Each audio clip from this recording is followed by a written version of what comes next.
Today we're going to talk about two different platforms. The first one is called Toddle, and this is what I currently use at my job now.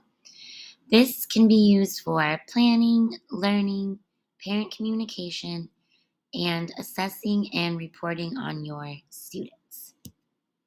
The second platform is called Google Classroom, and this is a blended learning platform. It can be used to create and grade and distribute assignments.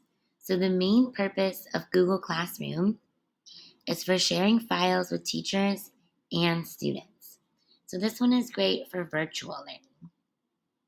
So first we have Toddle, and here we have the different tools we can use. I use most of these daily.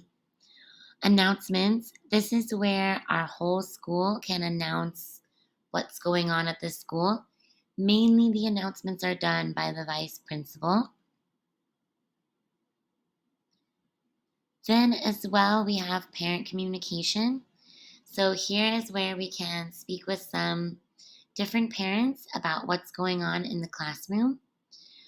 This tool is mainly used to talk to the parents individually, to give feedback on a student, um, or just anything. If the parents have any concerns, they can message you on Toddle.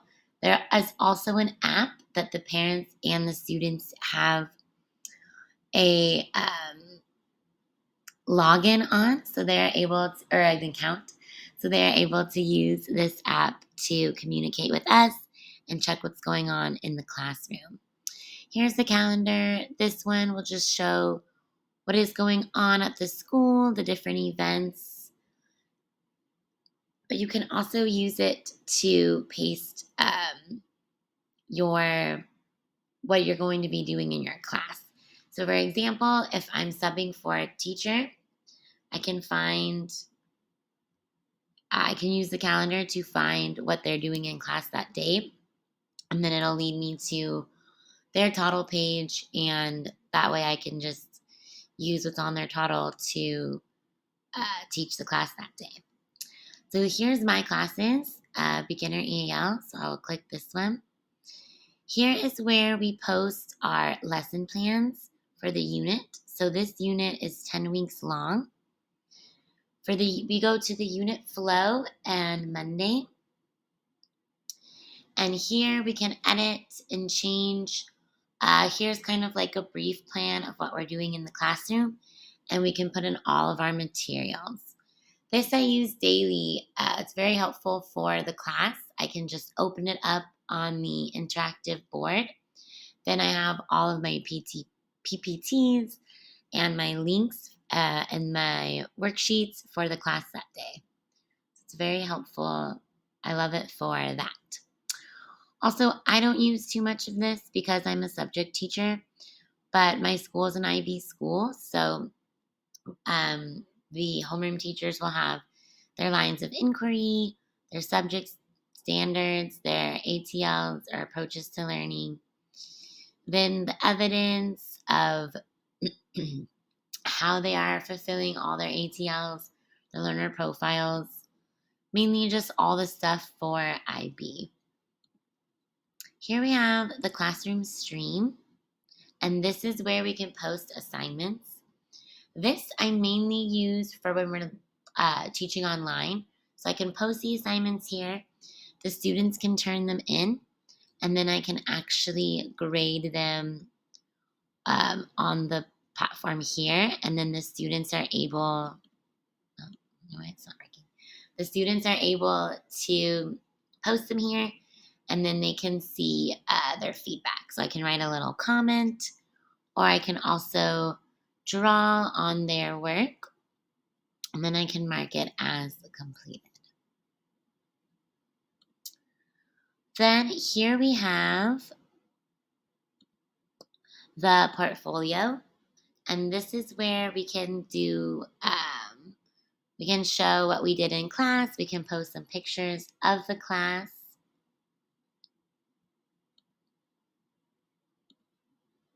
And those are the main things that I use. We can also use this for attendance. This is the student profile, so it'll show you everything about the student, whether they have some behavioral issues, but it'll also show all their reports, so what grades they're getting in every subject, if they have sisters or brothers, things like that. So it's all in one place. So it's great. So Toddle I use every day, whether I'm inside the classroom or out of it. I think it's a really nice tool because it just has everything together in one spot. Parent communication, as well as showing what you did in the classroom. And it helps you as a teacher to have all your materials in one place. This next one is Google Classroom. So here's my class, beginner EAL grade 1. Here's my class code. This I can give to the students so they can see what's going on, or they can enter the classroom. Then they can see what's going on in class that day. Here we can write an assignment, what we're doing that day, or if we're online learning, maybe we can say like, for today's class, you're going to need a pencil and some papers. Here I posted a new assignment, the math quiz, so the students can see this, and then I can see who turned it in and what they did, how many points it is worth. You can change that. Also, the students can go to the instructions. What is this math quiz about? They can also write in a comment. Hello, that quiz was rough. Something like that. It's kind of cute. They can all talk together, especially when we're virtual learning. Maybe they don't have so much time to talk to each other. So that's fun as well. Here's some things to be reviewed. So maybe there's the work in progress or the assignment, who turned it in, who didn't. Then this is all the work that has been reviewed already. So you can kind of keep track of what you've graded and what you haven't graded. The classwork, your students, what teachers, maybe you can add a teacher. If there's 2 homeroom teachers for grade 2, they can collaborate together. And then here is where you have the grades. So I believe Google Classroom is really good for virtual learning. Just it's a place where you can have all your files, show assignments, do quizzes, and the students can talk together, and then they know what is expected of them and what is due in the classroom. So these are the 2 platforms, Google Classroom and Toddle. And that is all.